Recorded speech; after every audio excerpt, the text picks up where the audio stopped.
여러분, 건강보험료 진짜 무섭죠. 아마 여러분들도 건강보험료를 굉장히 많이 내고 계실 텐데 그 건강보험료는 진짜 무섭다. 이 표현 한마디로 딱 어울린다는 생각이 들어요. 그만큼 건강보험료가 많아지니까요. 그런데 이자만은 더 받았다고 건강보험료를 연 100만 원을 더 내라. 이렇게 고지서가 날라왔다면 여러분들은 어떻게 하시겠습니까? 실제입니다. 11월부터는요. 그렇게 1100만 원, 그러니까 100만 원을 더 내라 하는 고지서가 날라올 그럴 가능성이 굉장히 높습니다. 무슨 말이냐고요? 금융소득에 대한 컷오프 기준이 1000만 원이에요. 쉽게 말하면 금융소득이라는 것은 뭐 이자 받는다는 이야기겠죠. 지금 1% 기준으로 했을 때 한 12억 정도 은행에 넣어놓으면 1200만 원이 되나요? 1200만 원. 그러면 이제는 금융소득이 1000만 원이 넘으니까 이것은 쉽게 말하면 건강보험료를 내야 합니다. 더 많이 내야 합니다. 그런데 진짜 웃긴 거는요. 진짜 웃긴 거는 작년까지만 하더라도 이 금융소득 컷오프 기준이 2천만 원이었어요. 2천만 원. 그러니까 2천만 원 넘는 사람이 사실 잘 없잖아요. 그런데 지금은 1000만 원만 넘으면 낸다. 그러니 많은 사람들이 이제 건강보험료를 더 내야 되는 그런 기로에 서 있는 겁니다. 문제는 여러분, 금융소득이 1000 하고도 만 원이 더 붙어요. 1001만 원을 벌었다면 어떻게 될까요? 1001만 원. 1001만 원이 붙으면 여러분, 금융소득을 계산하는 기준이 1000만 원을 넘어섰잖아요. 그러면 만 원에 대해서 건강보험료를 더 내는 것이 아니라 1001만 원에 대해서 건강보험료를 더 내게 됩니다. 이러면 진짜 100만 원이 더 나간다. 이렇게 이야기할 정도로 난리예요. 쉽게 말하면 현재 있는 부가체계로는요. 금융소득이 1001만 원이 되면 1001만 원에 대한 전부에 대한 건보료를 부과할 예정으로 되어 있습니다. 이게 많은 사람들이 그러잖아요. 아니 1001만 원이면 만 원 넘었으니까 만 원에 대해서면 이게 건강보험료를 부과해야 되지 왜 1001만 원에 건강보험료를 부과하느냐 이렇게 지금 이야기를 하고 있는 겁니다. 결국 말입니다.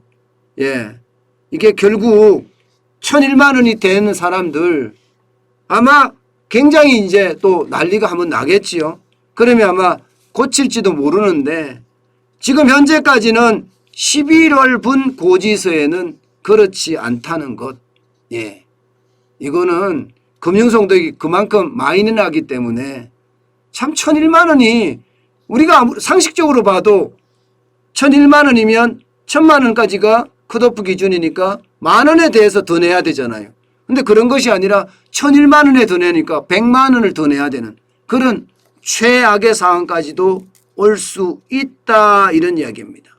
올 수 있다. 여기에다가 여러분도 알다시피 집값 급등해서 난리잖아요. 집값 급등해서 그렇죠. 그러니 건강보험료가 안 그래도 올라갔는데 여기에다가 더 올라간다고 하니 또 부가체계조차도 바뀐다고 하니 참 속 터질 일입니다. 그러니까 많은 분들이 이런 이야기를 해요. 금융소득 어떻게 하든 1000만 원 넘지 않게 하자. 1000만 원 넘지 않게 하자.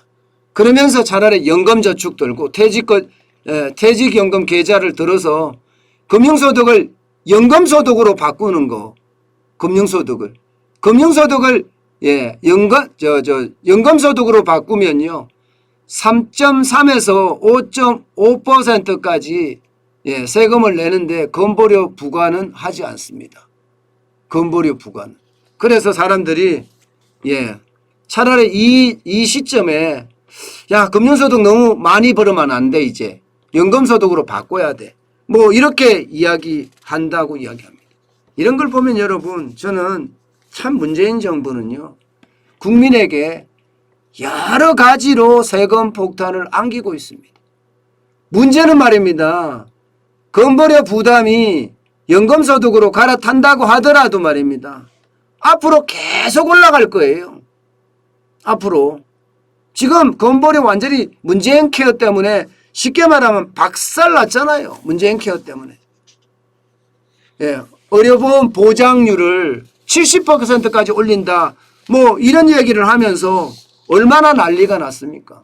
지금 사실상 의료보험 보장률을 63%밖에 못 올렸어요. 그런데도 지금 예, 건강보험공단의 재정은 난리도 아니에요. 여러분 이거 한번 보세요.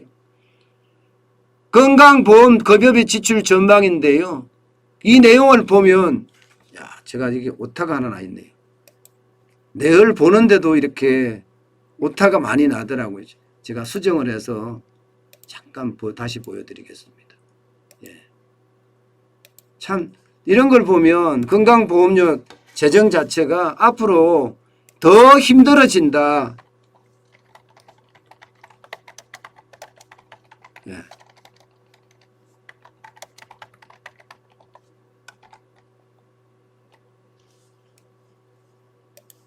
죄송합니다.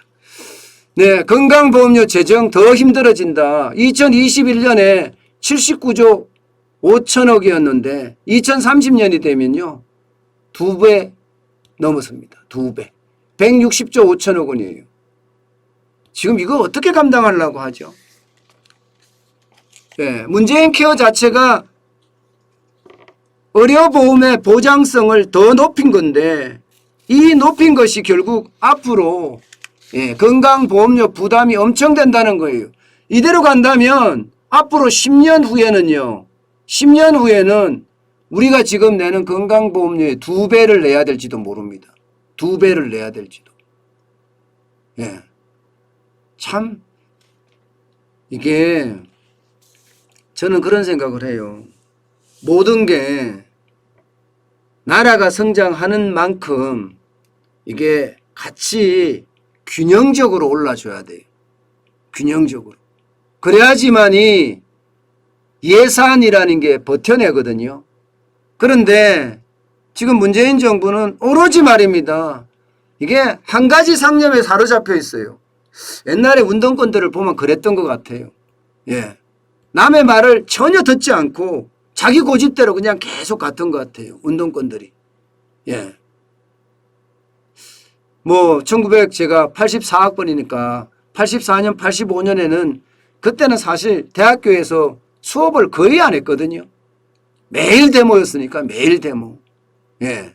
근데 그 데모하는 친구들, 골수분자들, 예, 보면 뭐 저도 돌멩이는 던져보고 다 했겠죠. 그런 사람들 중에 하나니까 저도.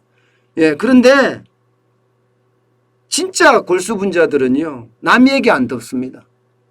오로지 자기 생각에 빠져서 그냥 계속 자기 이야기만 해요.